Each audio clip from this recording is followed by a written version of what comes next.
we do have a challenge ahead of us. We are in the middle of an energy transition. Colin was saying between day 0 and 10.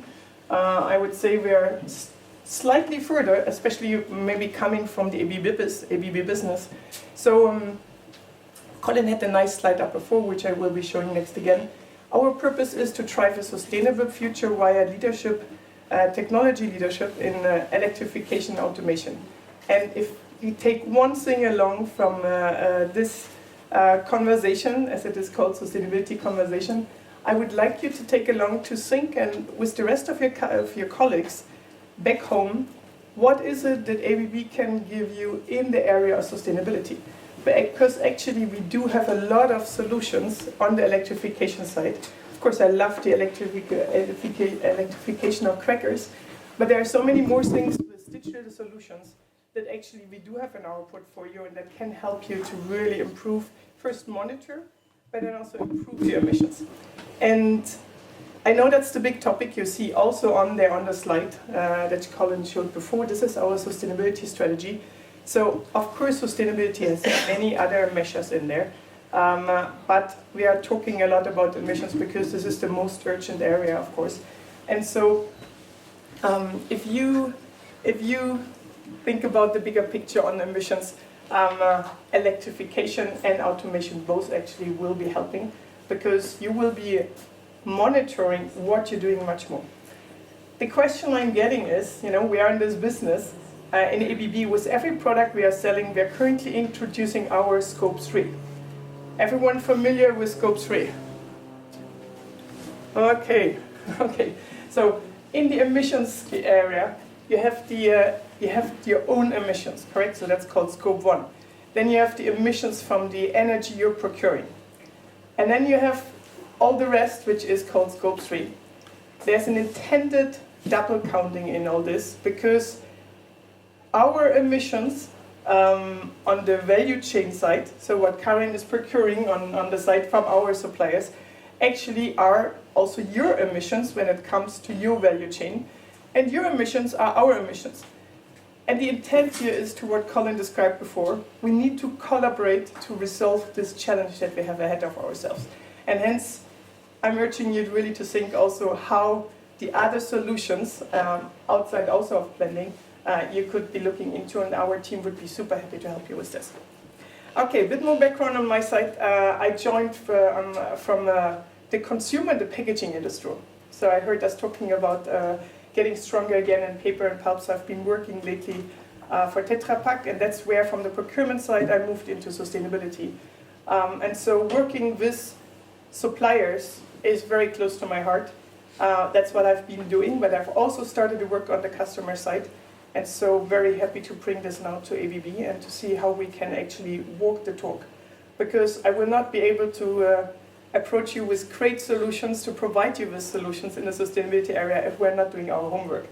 And so the first 4 months in the company, on top of speaking to about 30 investors who all wanted to hear about sustainability, one of my main tasks was to make sure we're not creating any risk of greenwashing. So I felt a bit, not like the businesswoman, but more like a policewoman coming in the first weeks, which was not so much fun. But I had to tell our EC, okay, by the way, I love you talking about avoided emissions. So that's what we do well. We're helping our customers to avoid emissions. But there is, for good reasons, more and more increasing scrutiny to not just talk about what you avoid, but you can only do it if you also show very transparently, what you're actually creating.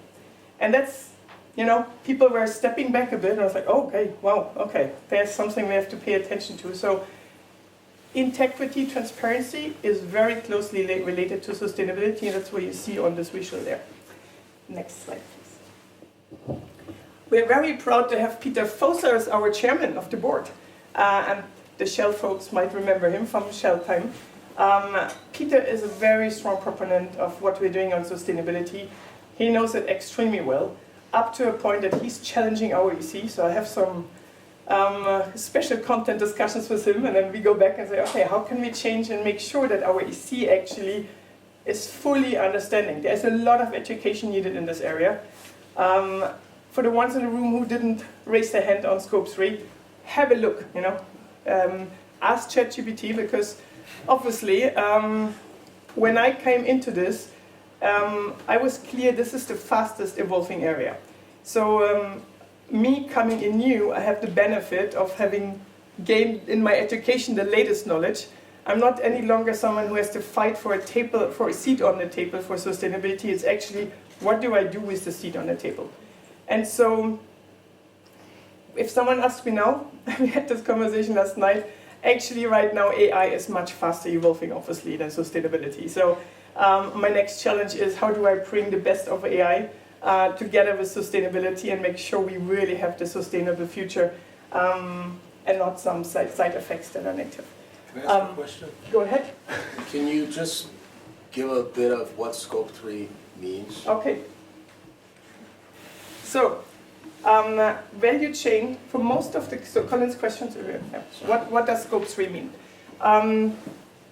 It's a burning topic for many companies have started digging into it, and especially smaller companies obviously don't have the resources, and we see this when working with our suppliers, to actually really penetrate the area. So, as I said before, Scope 1, your own emissions. If you put reduce the energy efficiency, if you deliver energy efficiency in your own operations, that's your Scope 1 that you're reducing. If you're putting solar panels on your roof, Scope 2, you move to renewable electricity. But then, all your value chain emissions, so from your supply chain, all the way down to the bauxite mining for the aluminium, to the iron ore, all the emissions that are happening, even if I do mining, so land use, there are emissions coming out of the earth. Everything there is your upstream emissions, so this is part of Scope 3.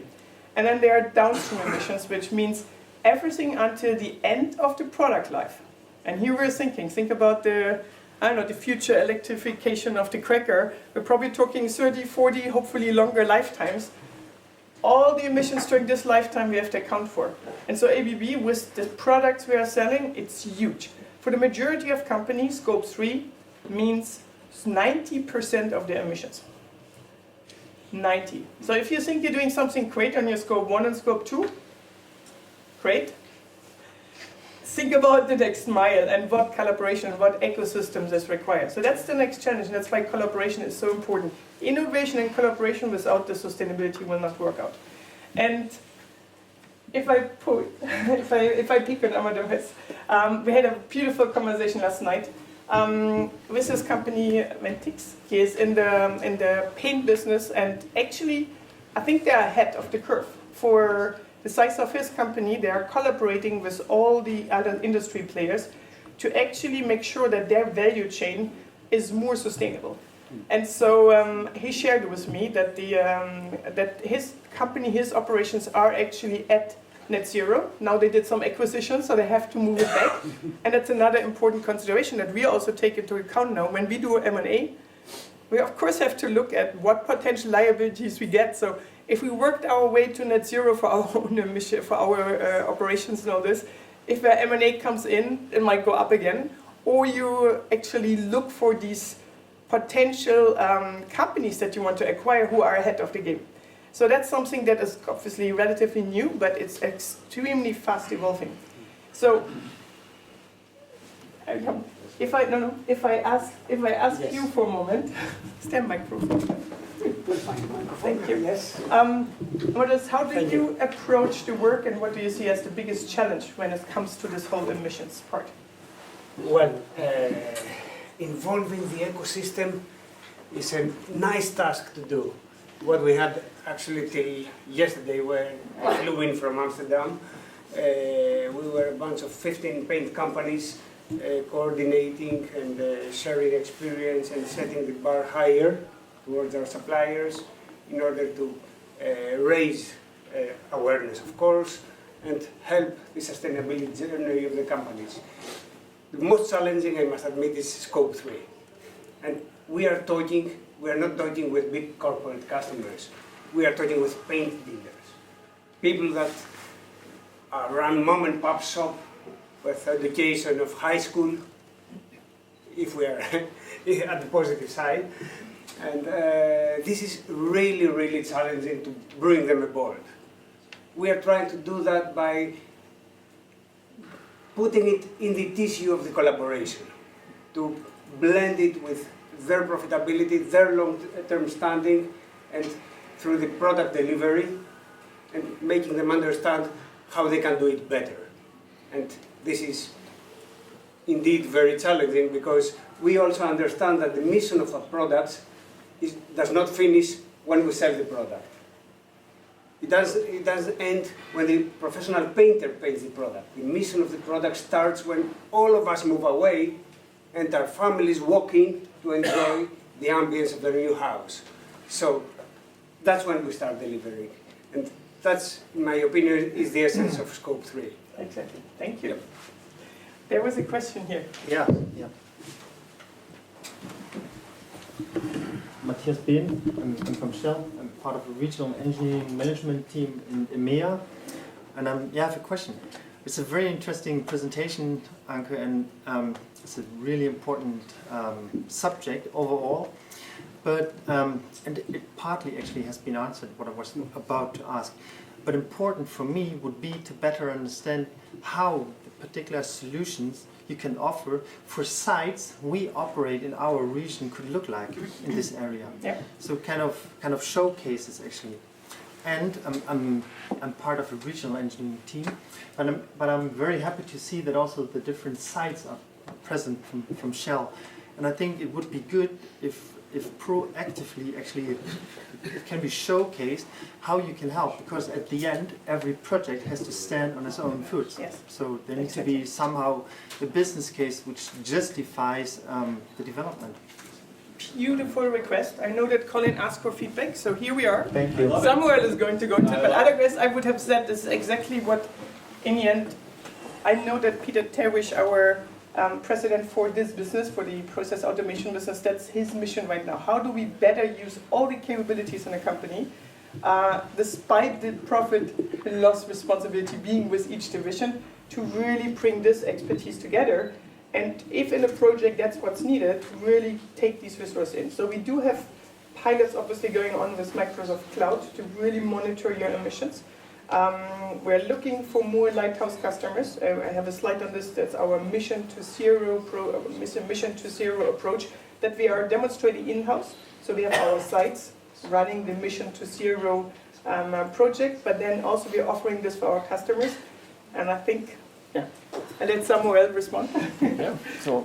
Very good question, and that's about today, this connection. Anke comes from the corporate with this mandate for sustainability for the ABB group, but we make the connection during the day with what matters to you on your site, as you rightly say, with our solution, with our design. So the rest of the team, the senior process guys that will speak afterwards, the product engineer that will showcase what's in the workshop, that's where we intend to try to demonstrate what we do in our design and in our way of proposing our solution that will help you out with energy consumption, reducing the energy consumption, reducing the slope or waste generation. We have hardware stuff, design in the process piece. We have digital solution. Also, we'll speak about Optimax, for example. You mentioned monitoring. That's the first step to know where we are before we can act and try to reduce, and not try to do it. That will be the full day topic, I would say. Technology and innovation going together with sustainability. So please raise your question also to the guys that you will show afterwards. And please also, again, I would tell it in my presentation, feedback, inputs, ideas, challenges. We are here to listen to you and to capture it. Yeah. Our collaboration, that's why we're here. Can I add something to this answer? Go ahead. I don't know if I'm on, but it's actually a really interesting topic, and I'm glad to see people raising their hands. You make me very happy.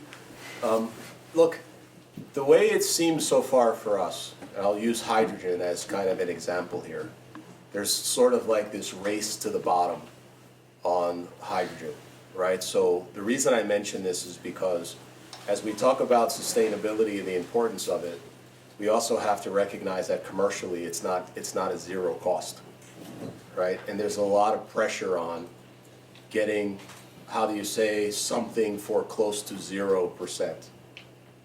and I'm being honest, right? I'm not picking on anyone that's presently here, but I can tell you we've gotten lots of proposals that we kind of said, hey, this is going to be very, very challenging because you want everything that you can possibly imagine, some of it uniquely designed for a given site or client, and then we want it at minus 10% margin, and this becomes commercially impossible, right? So I think there's this kind of egg and chicken, or chicken and egg, between what the goal is and what a reasonable model is as far as the costing side goes. And because it's very young, the cost models are not mature enough where you can say, I have 10 years of data, I know what this should look like, blah, blah, blah. We're not there yet. So I think your message is critically, sorry? Fair enough. I hope I'm not poking you in the eye, not in a bad way. But I'm saying when we go back to our offices, I think this collaboration point has to take into account, well, how do we achieve what we put in the presentation, right? And in order to do that, we have to both have a responsibility by technology and also by fiduciary. Thank you, Colin. To be very honest, though, I'm not going to cover all these slides here. Leave it here. Actually, this brings me to a point where I wasn't planning to share, but I think we should be really transparent. This is a challenge for us as well. Me coming new, one of the things I realized immediately, we have this amazing portfolio management tool. So the 20 divisions, as I said, all have to deliver their own P&L. They are measured, on are they in the stability or the growth part. And if they're in growth, then they can look at them or should look at M&A. And the results that our CEO has delivered over the last 3 years are amazing. Best record, first quarter on record for the company, announced on Tuesday. This portfolio analysis tool only has financial measures in there. So our divisions are currently not really incentivized to go the extra mile. They have to deliver all these good things that they are working on with you as a customer while still hitting their financial habits. So we are currently looking into how, in a smart way, actually to make the portfolio tool a bit more whole to also incentivize the midterm to long-term targets. And I know that's the same that many of your companies are discussing. How do I balance this? Just having financial targets doesn't give justice to what I actually should be doing if I think mid to long term. And so as a company, that's the challenge we have to. Our leadership is fully into it. We're trying to find the best possible measures. And if you see there, these are our 3 pillars of the sustainability strategy. The challenge also is, if I only go after emissions, so if I only go after the scope 3, which we might still do as a first step, we might be ignoring some of the other important things that are also coming at us, because in the end, people are talking about the just transition. Right? So all these amazing changes that we have in front of us, there will be a lot of stranded assets, and then this means also stranded social situations. So all this has to be taken into account, and that's what we are working on right now. One of my visions is that we should enable you to green your electricity use further. So first of all, you have to obviously electrify your operations. But then if I think about how will I reduce our emissions, because of these value chain emissions, we are responsible in our scope 3 emissions for your emissions. And so the only way I see this possible is if we enable you to green your energy faster. What does this mean? The greening of the grid is something, as Colin said, we are not directly participating in, but what we are doing with our electrification business, we are actually enabling it. As you might have heard, with the amount of renewable resources getting into the grid, we have a lot of imbalance in the grid. And most of the grids are not ready for this. There was a discussion yesterday in Denmark with several heads of the European countries, and they were discussing which billions investments in the grid are needed next to actually enable the transition. And we're getting to a limit now, so this is a bit late, that is being realized. And so this greening of the grid is happening, but what you as a customer of us, what I would enable you, is that with the technology, with the monitoring tools, you actually can take the energy from the grid when it's at its peak in terms of greenness, take it into your energy storage in your batteries, and actually use it. So really maximize the use of green energy in your operations based on the tools that we're able to give you. We are exploring this. Someone is probably sitting there like, I don't have all of this ready. But that's my vision of what we can be able to do as a company, and that's why I joined the company, because it's super exciting to have all these things in the portfolio. I'm going to go, so we launched our first integrated report in February. Very proud of this. We have some good results on how we are doing. We are moving very fast on the female leadership, and of course you can imagine I'm very proud of this because I believe in diversity of sort and this which drives innovation. This is our circularity framework. So another important part, you saw in one of the pillars obviously in our sustainability framework, is the efficient use of resources. And emissions is one part. Emissions are impacted if we use our resources efficiently. And many of you probably try to close their eyes and ears when you think about some of these critical raw materials that we need for the energy transition, that we need for many of the batteries, for many of the technologies that you're using today. It's very scary, first of all, of how single source they are, and it's also very scary to see how limited the availability is. So the analysis shows that we're going very quickly for some of these materials to some edge. And then obviously someone in the team have to be very creative. How do I actually deal with this? Or what alternatives do I have? And one of the important alternatives is of course the use of recycled materials. We all know recycled materials don't have the same properties. They have a lot of fluctuation, and you have to start thinking versus what you do right now. Our products are supposed to be premium products, highest possible quality. So what you do is the material specification is trying to be, the specification variability is as small as possible to keep this quality level. If you want to introduce recycled materials, what you need to do? You need to allow more fluctuation. You need to avoid over-designing materials, products. And so this requires collaboration. This requires rethinking. So again, this innovation that will be required to introduce recycled materials into our product, which is part of this framework. You see it there, design and sourcing. So eco-design, any bonding in the future that we do in our products should not be permanent, because otherwise we cannot disassemble in the last step, which is the recycling and the take-back step. So we're starting to think now really, in our portfolio, all the products we have, 600,000 products, we're trying to measure on how well they're doing on these 8 areas in our circularity framework. We're really creating them. And that's something that our leadership team is closely looking at. That we are measuring in-house right now how well we are doing, how we are progressing to have all products to be part of this circularity approach. And we have made a commitment, which is very bold. By 2030, 80% of our products should be circular. When I came in, I was like, wow, on the emissions side, I'm not so happy with our target. We actually have committed that at the Capital Markets Day in November, we will be making our sustainability targets a bit more ambitious. This one is very ambitious, and we will require a lot of collaboration with you to actually achieve this target. And 2 last slides. I talked about mission to zero. So all our sites are supposed to actually get there, which requires investment. And I was just talking with the team here. This site has a challenge. The building is currently not owned by ABB, and we have this in many areas, where this is one of the typical challenges. We were very smart at some point, to outsource and impact our balance sheet, to make all the necessary investments to really put the heat pumps in the solar panel. We have to consider obviously getting our buildings back. And the businesses that currently are leading internally on the mission to zero, that's what they're looking at.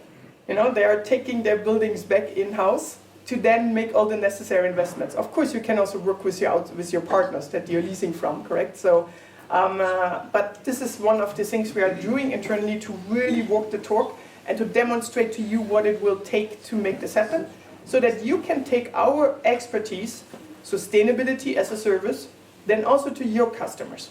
unless you're already as advanced as some of you obviously are. And the second part that I'm showing there is obviously bringing then, this is the in-house solution, and then the external solution. This is just a framework we're operating, how to start integrating for you our mission to zero. And so that's part of the product portfolio, really evaluating where do we have opportunities in our wider portfolio that can help you on the mission to zero that you might be getting on. I want to close with one piece that makes me really, really proud. On Friday it was announced by the Financial Times on the European climate leaders. ABB made place number 42 out of 500 companies. A lot of our competitors are far behind on this list. So that reflects our work on Scope 1 and Scope 2. We reduced our Scope 1 and 2 emissions last year by 43%. And the only reason this is happening right now, in my eyes, is we have included it into our executive pay. So the targets on Scope 1 and Scope 2 are now in the executive pay, and as you can imagine, as I'm coming in, what's coming next? Scope 3. And so also think about in your companies, how do I drive this? If we're not measuring, if we're not going to deliver, this is in the interest of our children and our grandchildren. So let's make this happen, and let's make it happen together. Thank you.